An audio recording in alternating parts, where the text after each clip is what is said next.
I was in this this endless state of I'm being attacked. Welcome to MsMojo, and today we're looking at moments where celebrities opened up and were candid about their mental health struggles. I hope that by sharing my experience and difficulties, it will help people feel inspired to share their own stories. Kristen Bell. But I also do a lot of work. I do a lot of introspective work, and I check in with myself when I need to exercise, and I got on a prescription when I was really young to help with my anxiety and depression, and I still take it today, and I have no shame in that. The Frozen actress has detailed her experiences with several dark periods throughout her career. In an article she penned in 2016, Kristen Bell was candid about how debilitating her episodes were and how they completely morphed her personality. And she didn't just stop there. She also urged people to become more supportive and less judgmental of one another through tough times. Sometimes don't want to get out of bed in the morning, and I have to keep a really strong exercise regimen, and I am on a medication, and all of these things are what make me me. I'm not ashamed of them. I've realized that they, facilitate the life that I want and need to lead. Since then, Bell has been more open about her emotions and has used her platform as a public figure to help destigmatize mental health struggles and to shift public perception. So don't deny someone who needs medication to take them, or at least be open to it. Yeah. And check in with yourself, just like going to the dentist. Stay healthy. Naomi Osaka. Winning something as significant as the US Open may seem like the happiest moment of a tennis player's life. But following her win against Serena Williams in 2018, Naomi Osaka fell into a dark downward spiral. For me, coming back here, it means a lot. This room in particular, there were some tears shed, a lot. She's not playing this year, but she is at the U.S. Open for discussion on mental health alongside fellow advocates. Things came to a head in 2021 when she withdrew from both the French Open and Wimbledon to focus more on improving her mental health and personal relationships. Shortly after, she wrote a personal essay for Time magazine defending her decisions. The 23-year-old recently withdrew from the French Open after refusing to take part in mandatory press conferences.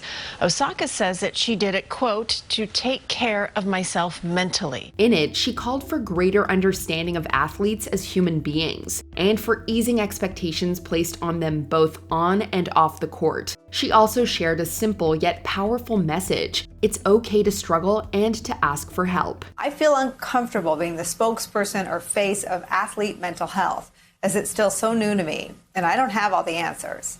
I do hope that people can relate and understand it's okay not to be okay, and it's okay to not talk about it. There are people who can help, and there's usually light at the end of any tunnel.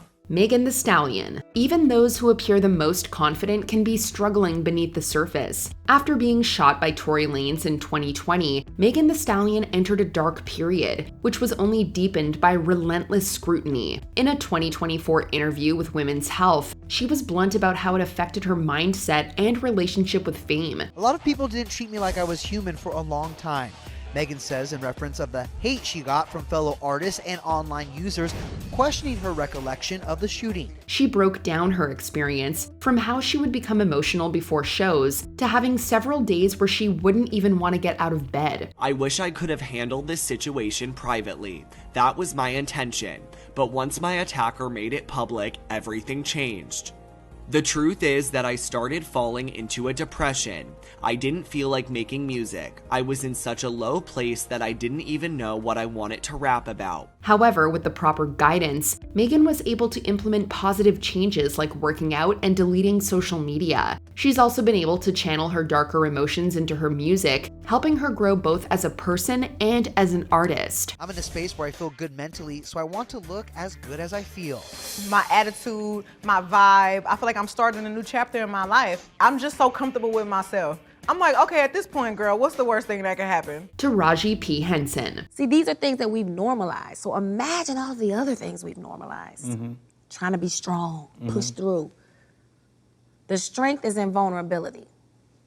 The strength is in saying, I'm not okay today. Encouraging people to get help with their mental health isn't easy, especially when they've been conditioned not to ask for it. In an interview with Variety in 2019, Taraji P. Henson was open about how depression impacted her life and how social media and a loss of privacy exacerbated it. So by me coming forward with my own story and me coming forward about my own depression and anxiety, I think it's because I think people's misconception about celebrities is that we got it all together, but we have a real life to go back to once the cameras are off. She also highlighted the importance of a qualified therapist and that sometimes you have to keep trying until you find the right fit. Her advocacy doesn't just begin and end with herself. When I go seek help for my mental, to be culturally competent. And if you're not culturally competent, how can I trust you with my deepest secrets and with my vulnerability? She's also been vocal about how untreated health issues have affected the African American community. Henson even started her own foundation to encourage those in underrepresented populations to seek the assistance they deserve. Everybody that comes on the show, and I feel so good, they say they feel safe. And that's what therapy is about. Being in a safe place where you can unload. Pete Davidson. For many, humor is the ultimate coping mechanism for handling depressive episodes. I'm sorry, I know I shouldn't make that joke. Pete, it is funny. Pete, look me in the eye. Oh, You are loved by many. Oh, thank you, John. And we are glad you are okay. Okay. Pete Davidson has embodied this in his own work, utilizing self-deprecating and often facetious jokes to express his struggles with borderline personality disorder. First of all, if you think you're depressed, see a doctor and talk to them about medication, and also be healthy. Eating right and exercise can make a huge difference.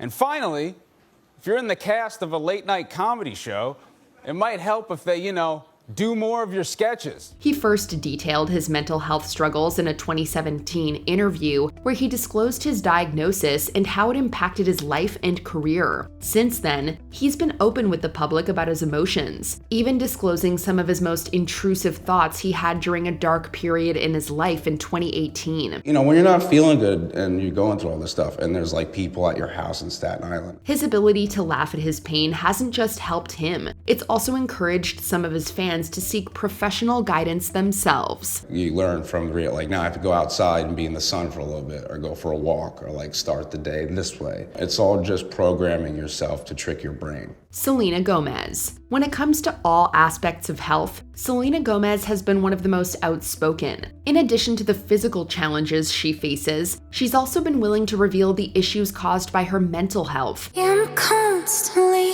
trying to fight something that my eyes can't see. She's been open about being in therapy since young adulthood and how her negative feelings were exacerbated after hitting 100 million followers on Instagram. She even checked herself into rehab to focus on her well-being after the cancellation of part of her 2016 tour. According to Vanity Fair, Selgo makes a personal confession in the doc, saying at one point, "I think my past and my mistakes is what drives me into depression." Her strength in continuing to seek help despite all of the struggles thrown her way has remained an inspiration for fans and casual listeners alike. Started to have a relationship with myself, and that's the best part. I've probably been the happiest I've ever been. Simone Biles. Even Olympic champions aren't immune to depressive thoughts. Though she's won several medals while representing the United States in the international games, Simone Biles still manages to put her own mental health first. I feel like I'm starting to get comfortable, but sometimes it's nice to be uncomfortable to be comfortable, so not mad at it. Trying to navigate my own unique mental health journey as everybody is, so it's been nice. This was most apparent during the 2020 Summer Olympics in Tokyo, where she withdrew from the competition partway through. This marked the beginning of a trend of Biles prioritizing her well-being over winning, a controversial yet imperative decision. I go to tell my coach, and I said, I'm done, I'm not doing anymore. because if I survive that, I don't know how much else I can survive. Like, I always say I'm a cat with 9 lives, but I think that was my 9th. I'm done. She also advocated for other athletes to do the same, warning that ignoring their struggles could eventually lead to a dislike of their sport. Through her openness, she's inspired other Olympians to acknowledge their own emotional struggles. And how difficult was it to pull out, knowing that's what you needed to do for yourself? And then also just tell us how you're doing now that you're back home in the States. To pull out, it was a very courageous move, probably one of the bravest things I've ever done to kind of put myself first. Michael Phelps. Even the highest highs, like becoming an Olympic champion, can result in the lowest of lows. Michael Phelps is one of the most highly decorated athletes to have competed, with 28 medals to his name. Yet after each international competition, he reported entering a period of post-Olympic depression, to the point of contemplating his own life. You were going through basic hell, and you were thinking about ending it. Yeah. What was happening in that time? Well, for me, like, I was so down on myself. I didn't have any self-love, and quite honestly, I just didn't want to be alive. Things came to a head following the 2012 Games, when he reportedly didn't leave his room for several days following his highly successful run. Did you know it was depression, or did you just think I'm feeling a little off? I think at that point, you know, like, I'll say as a male athlete, you know, like, I could tell something was off. But I think I saw it as a sign of weakness. However, he's managed to take his own pain and turn it into a lesson for others, particularly on the importance of allowing oneself to be vulnerable with others. I understand it's okay to not be okay, and the things that I'm going through make me a human being. And there are people that are there are people out there that are struggling from the same exact thing that I am. So, you know, it's not something that you can really control, but you can try to manage it. And I think that's what I've learned to manage. Lady Gaga. I totally gave up on myself. I hated being famous. I hated being a star. I felt exhausted and used up. Things can be hard for anyone, even for beloved pop stars like Lady Gaga, who admitted that just thinking of her fame was enough to exacerbate her depression. She's been able to channel that pain through her music, particularly her 2020 album Chromatica. I also wanted to interpret what I'm saying the best that it can interpret it. And it was like this beautiful way of my friends saying, I see you, and me having this talk with them about how to get me out of this alive. In an interview with Variety, she went in depth on how it helped her accept every aspect of herself, even those that were darker, such as her previous bouts with self-harm. A revelation first revealed in an open letter on her foundation's website. This morning, Gaga opened up to the Today Show about her daily battle. She's even been able to use her experiences to aid others, expanding the Born This Way Foundation in 2019 to introduce a service for youth struggling with mental health. Lift me up, give me a start, because I've been flying with some broken arms. Before we continue, be sure to subscribe to our channel and ring the bell to get notified about our latest videos. You'll have the option to be notified for occasional videos or all of them. If you're on your phone, make sure you go into your settings and switch on notifications. Demi Lovato. Even if celebrities open up about their mental health, there are some that aren't as forward about how they've truly been impacted by it. Demi Lovato's unapologetic honesty regarding her own struggles has been refreshing, allowing those that aren't famous to see that anyone can go through it. I think a lot of people are experiencing this for the first time in their life. Yet this is something that I've dealt with for many years. Anxiety is something that's not new to me. Since childhood, she's faced several bouts of severe depression, which led her to rehab at just 18. She's been open about the negative coping mechanisms she used when she was younger, and has since advocated for other youths to have access to proper health resources. I would say, hold on, because the longer you go without acting on an urge, the easier that it will be for you. And the more resilient, the more strong that you'll become, and you'll be able to show that light to so many people. Though she's bared some of the darkest aspects of her life to do so, she's been able to normalize speaking up about the most chilling effects of untreated mental illness. Today, Lovato is focused on strengthening her mental health and pointing others to that path by being transparent and putting in the work. Which celebrity's battle with depression inspires you the most? Let us know in the comments. But I wouldn't change my life. and all of the crashing and burning.